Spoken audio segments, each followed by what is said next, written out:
نبی نے فرمایا ہاں آپ کا نام لیا ہے۔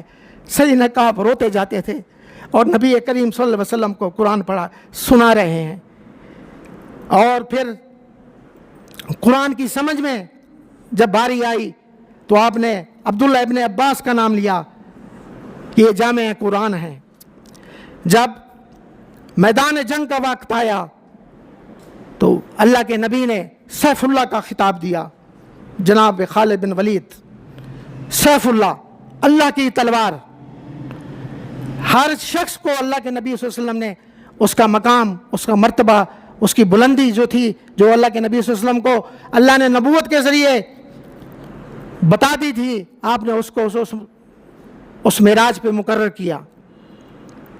آپ نے اپنی بیویوں میں شوہر ہونے کا حق ادا کیا، کبھی بھی کسی بیوی کو کوئی شکایت نہیں ہوئی نبی کریم صلی اللہ علیہ وسلم سے، چاہے وہ فاقے کے زمانے تھے یا جب اسلام کو فتح و نصرت ملی، مال غنیمت آتا تھا، تب بھی اللہ کے نبی صلی اللہ علیہ وسلم اپنے لیے کچھ نہیں چھوڑتے تھے، اب بس یہ کہتے تھے کہ میری چادر مجھے دے دو، باقی سب مساکین میں تقسیم کر دو۔ آپ نے والدین کے لیے بھی ایک مثال قائم کی، اور شوہر ہونے میں بھی آپ نے مثال قائم کی، آپ نے دوست ہونے میں مثال قائم کی، آپ نے والد ہونے میں مثال قائم کی، آپ نے جرنیل ہونے میں مثال قائم کی، آپ نے حاکم الوقت ہونے میں بھی ایک مثال قائم کی۔ کوئی ایسا زندگی کا پہلو نہیں ہے جس میں آپ یہ دیکھیں کہ وہ خاموشی ہو یا وہاں پردہ پڑا ہوا ہو۔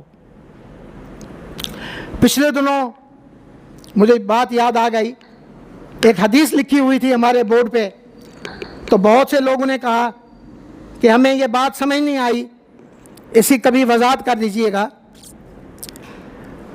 وہ یہ تھی، یہ میرا موضوع نہیں ہے لیکن میں بتا رہا ہوں کیونکہ میرے یہ سوال ہوا تھا۔ ایک بیٹے نے نبی کریم صلی اللہ علیہ وسلم سے جا کے شکایت کی کہ میرا والد میری جائیداد، میرے مال کو اپنی مرضی سے خرچ کرتا ہے، جہاں اس کا جی چاہتا ہے خرچ کرتا ہے، میں نے بڑی مشکلوں سے یہ پیسہ کمایا ہے۔ اللہ کے نبی سے کہا کہ میرے والد کو کہیں کہ وہ اس کو اپنی منمانی، اپنی مرضی سے، چلو اپنے لیے جو ان کو ضرورت ہو وہ تو ٹھیک ہے، لیکن وہ اپنی منمانی کرتے ہیں۔ اللہ کے نبی نے اس کی بات سنی، اس کے والد کو بلایا گیا اور اس کو کہا کہ تیرا بیٹا تیرے لیے یہ کہتا ہے۔ اس نے 2-3 وہاں شعر پڑھے، اس کا مفہوم میں بتاتا ہوں۔ پھر اللہ کے نبی صلی اللہ علیہ وسلم نے اس بیٹے کو کیا کہا، اس کے والد نے، کیونکہ وہ تو عربی میں ہے، میں بتاتا ہوں کہ اللہ کے نبی کو کہا، حضور جب یہ بچہ تھا، بے جان تھا، میں نے اس کو جان دی، اس کے لیے دن رات میں محنت کرتا تھا، خود بھوکا رہتا تھا، اس کو کھلاتا تھا، اس کے مال، اس کی جان کی حفاظت کرتا تھا، سردیوں کا خیال رکھتا تھا، گرمیوں کا خیال رکھتا تھا، میں اور میری بیوی بھوکے سو جاتے تھے، کبھی اگر نہ ہوتا اس کو ضرور کھلاتے تھے، کبھی اس کو کسی مچھر نے بھی نہیں کاٹا۔ میں تو یہ سمجھتا تھا یہ بڑا ہو جائے گا، میرے لیے ایک تناور درخت کی شکل اختیار کرے گا، میرا دفاع کرے گا۔ آج یہ مجھے کہہ رہا ہے کہ تو میرے مال کو بے تحاشا اپنی مرضی سے خرچ کرتا ہے۔ تو اللہ کے نبی صلی اللہ علیہ وسلم کے آنسو آ گئے۔ آپ نے اس بیٹے کو بلایا اور کہا تو اپنے والد پہ یہ کیس کر کے آیا ہے، جا آج کے بعد میں یہ اعلان کرتا ہوں، تیرا مال تو مال کو چھوڑو، تو انتکم و مالکم، تو بھی، تیرا مال بھی اس کی ملکیت ہے، جیسے چاہے یہ خرچ کرے، تیرا کیس ہی نہیں بنتا۔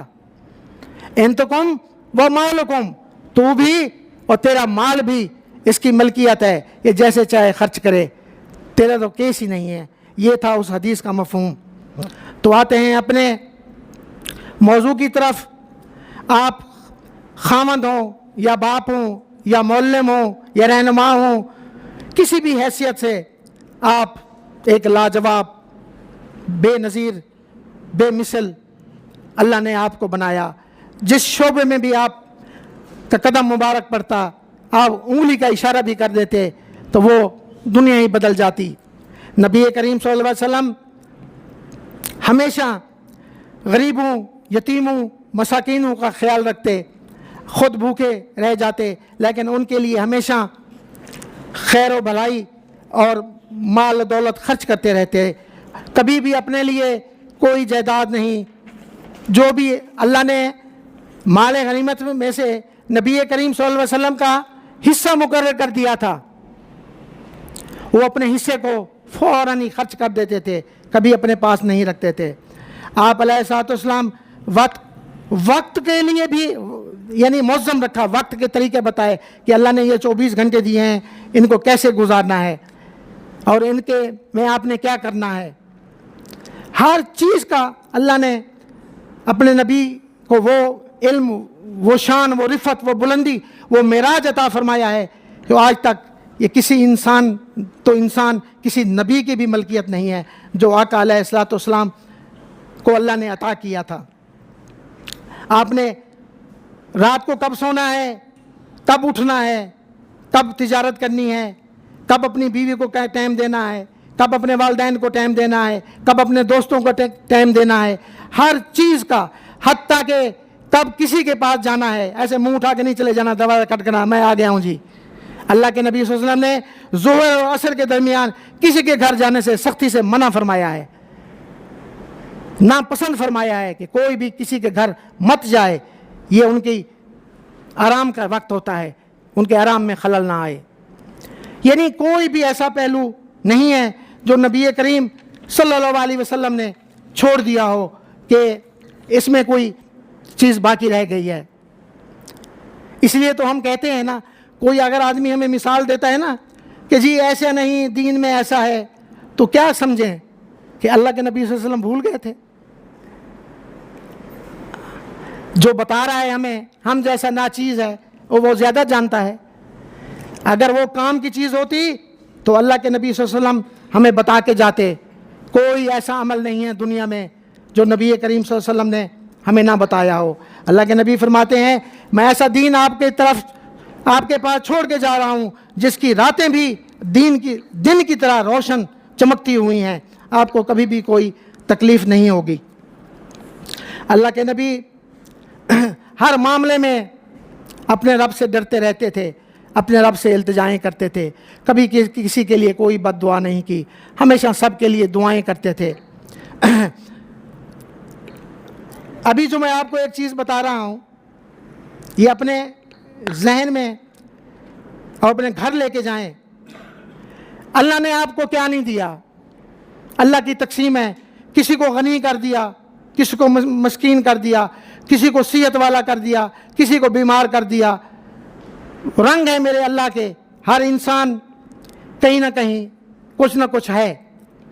کسی کو اولاد دے دی، کسی کو بے اولاد رکھا، کسی کو بیٹے دیے، کسی کو بیٹیاں دیں، کسی کو دونوں دیں، جیسے اللہ قرآن میں کہتے ہیں چاہے ہم کسی کو بانجھ کر دیں، یہ مالک ہے، مالک کو اس کی مرضی ہے۔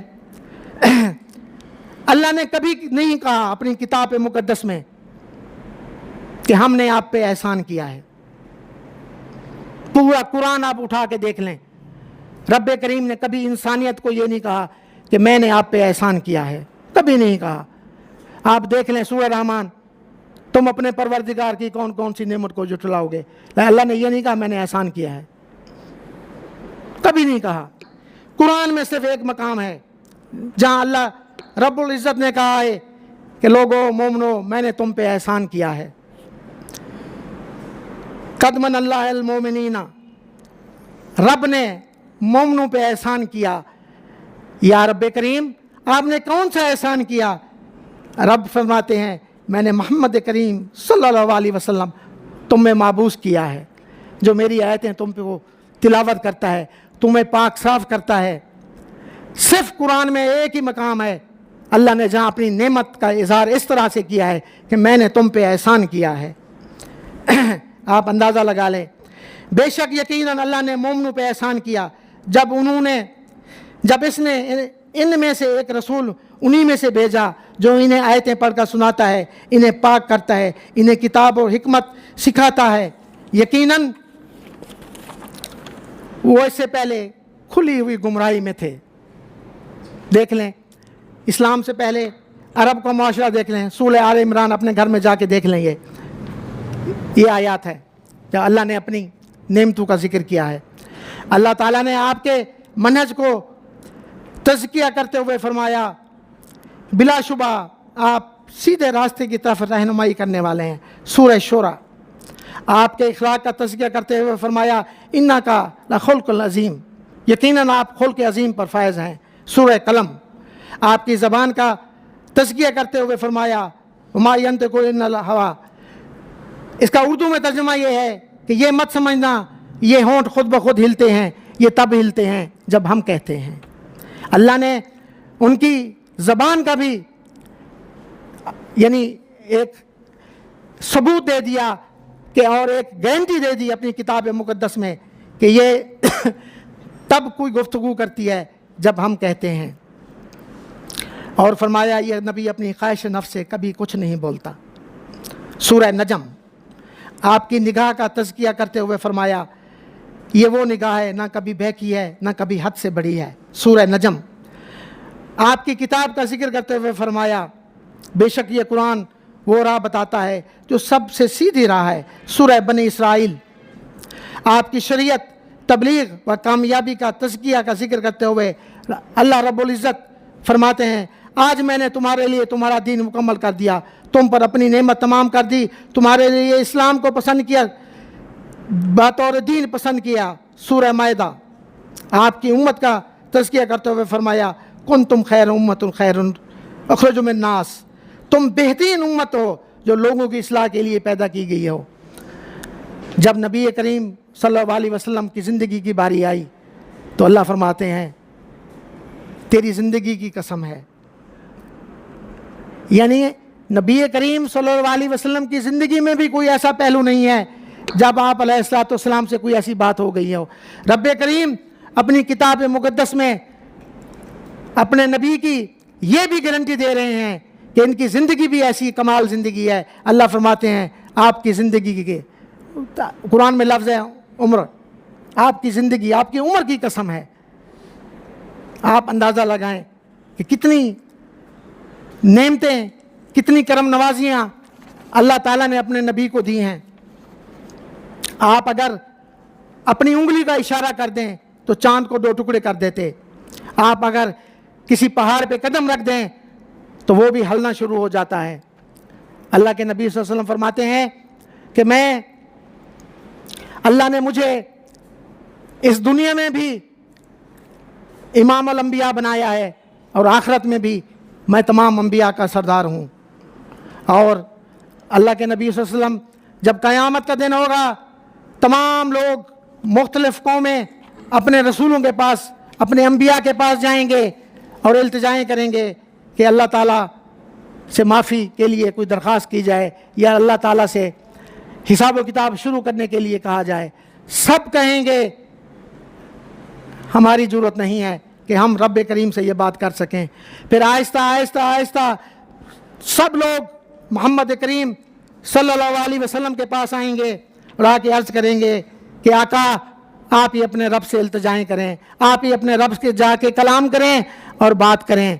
پھر نبی کریم صلی اللہ علیہ وسلم سجدے میں جائیں گے، پھر اللہ تعالیٰ کہیں گے ارفع راسو کا یا محمد کریم صلی اللہ علیہ وسلم اپنا سر اٹھائیے، مانگیں کیا مانگتے ہیں۔ اللہ کے نبی سجدے میں پڑے رہیں گے، پھر اللہ کہیں گے ارفع راسو کا اپنا سر اٹھائیے، پھر اللہ کے نبی پڑے رہیں گے، پھر اللہ تعالیٰ کہیں گے ارفع راسو کا یا محمد، مانگیں کیا مانگتے ہیں ہم آج آپ کو راضی کر دیں گے۔ پھر رب کریم جب یہ بات کہیں گے تو نبی کریم صلی اللہ علیہ وسلم اپنا سر مبارک اٹھائیں گے اور کہیں گے امتی امتی امتی، اللہ میری امت کو بخش دے، میری امت کو بخش دے۔ نبی کریم صلی اللہ علیہ وسلم وہ ذات ہیں جو اپنے تو اپنے بیگانوں کے لیے بھی رحمت ہیں، انسانوں کے لیے، حیوانات کے لیے، درندوں کے لیے، پرندوں کے لیے، جانوروں کے لیے، مسلمانوں کے لیے، غیر مسلموں کے لیے بھی آپ رحمت تھے۔ سورہ توبہ اٹھا کے دیکھیں آپ کو پتہ لگے گا کہ نبی کریم صلی اللہ علیہ وسلم غیر مسلموں کے لیے کیسے رحمت تھے۔ کوئی بھی ایسا پہلو نہیں ہے انسانی زندگی کا جہاں نبی کریم صلی اللہ علیہ وسلم کی چھاپ نہ ہو۔ اللہ نے ایسا آپ کو بنا کے بھیجا کہ قیامت تک دنیا ختم ہو جائے گی، میرے آقا علیہ الصلوۃ والسلام صلی اللہ علیہ وسلم کی یہ جو سنتے ہیں، یہ جو تعریفیں ہیں، یہ جو مقام ہے، یہ جو رفعت ہے، یہ جو بلندی ہے، یہ کبھی ختم نہ ہوگی۔ اللہ نے خود کہا ہے وَرَفَعْنَا لَكَ ذِكْرَكَ، ہم نے آپ کے ذکر کو بلند کر دیا۔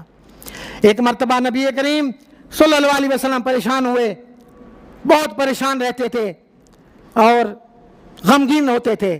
اللہ سے دیکھا نہ گیا، جبرائیل کو بھیجا کہ ہمارے محبوب کو لے کے آئیں، ہم ان کو آسمانی دنیا کی سیر کراتے ہیں۔ تب نبی کریم صلی اللہ علیہ وسلم کو معراج ہوئی۔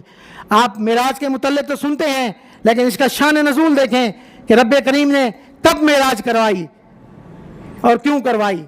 یہ زبردست موضوع ہے۔ سورہ نجم آپ قرآن کو پڑھیں، قرآن کو دیکھیں، قرآن کیا کہتا ہے، اپنی زبان میں پڑھیں، اس کا شان نزول دیکھیں، وجہ کیا تھی، یہ بات کیوں ہوئی، کیا ہوا، کیسے ہوا۔ تو ہم محمدی تو ہیں، اپنے آپ کو کہتے ہیں ہم محمدی ہیں، لیکن ہماری شکلیں، ہمارا لباس، ہمارا اٹھنا، ہمارا بیٹھنا، ہمارا رہن، ہمارا سہن، ہمارا مرنا، ہمارا جینا ہماری اپنی مرضی کے مطابق ہے۔ جب قیامت کا دن ہوگا، قیامت کے دن سے پہلے اللہ کے نبی صلی اللہ علیہ وسلم کی ایک حدیث یاد آ گئی، ٹائم بھی ختم ہو گیا۔ جب آپ قبر میں جائیں گے تو ہر طرف سے عذاب آ جاتا ہے انسان کے لیے، قبر بھی ایسے مل جاتی ہے، انسان کو پیس کے رکھ دیتی ہے، اور فرشتے آ جاتے ہیں ہر طرف سے۔ تو جب وہ سر کی طرف سے آتے ہیں تو اللہ کی توحید آ جاتی ہے، ان کو روک دیتی ہے۔ جب دائیں بائیں طرف سے آتے ہیں، کہیں درود شریف آ جائے گا، اللہ کے نبی پہ بھیجا ہوا درود آ جائے گا، وہ عذاب کو روک دے گا۔ کہیں صدقہ و خیرات آ جائے گا، عذاب کو روک دے گا۔ کہیں نبی کریم صلی اللہ علیہ وسلم سے محبت کی ہوئی جو ہوگی، آپ کی محبت، وہ آ جائے گی، روک دے گی۔ کسی بھی جگہ سے کوئی جگہ خالی نہیں ہوگی جہاں سے عذاب آئے۔ اگر ہمارے اعمال، ہماری چیزیں ایسی ہوں گی کہ ہم نے وہ جگہ خالی چھوڑ دی تو عذاب تو گھس جائے گا۔ اس لیے کوشش کرے کہ اپنی زندگی میں گناہ ہر شخص سے ہوتا ہے، کوئی بھی ایسا نہیں ہے، وہ انبیاء کی ذات ہوتی ہے جو معصوم الخطا ہوتے ہیں۔ ہر انسان سے خطائیں ہر وقت ہوتی رہتی ہیں۔ اللہ تعالیٰ فرماتے ہیں جو قوم مجھ سے معافی مانگنا چھوڑ دے گی میں اس قوم کو تباہ کر دوں گا، ختم کر دوں گا۔ جو قوم مجھ سے معافی مانگے گی اور مجھ سے التجائیں کرے گی، اپنے گناہوں کا اعتراف کرے گی، میں اسے نوازتا جاؤں گا، اس کے گناہوں کو معاف کرتا جاؤں گا۔ اللہ تعالیٰ سے دعا ہے اللہ تعالیٰ ہمیں نبی کریم صلی اللہ علیہ وسلم کی تعلیمات، ان کی سیرت کو سمجھنے، اس پہ عمل کرنے کی توفیق عطا فرمائے، اور ہمارے لیے یہ سرمایہ اس دنیا میں بن جائے اور آخرت میں بھی، جب ہم قبر میں ہوں، جب فرشتے ہمارے پاس آئیں تو ہم کہیں ہم تو محمدی ہیں، اور ہمارے اسی بدلے اللہ تعالیٰ ہماری ان سے جان چھڑوا دے عذاب سے۔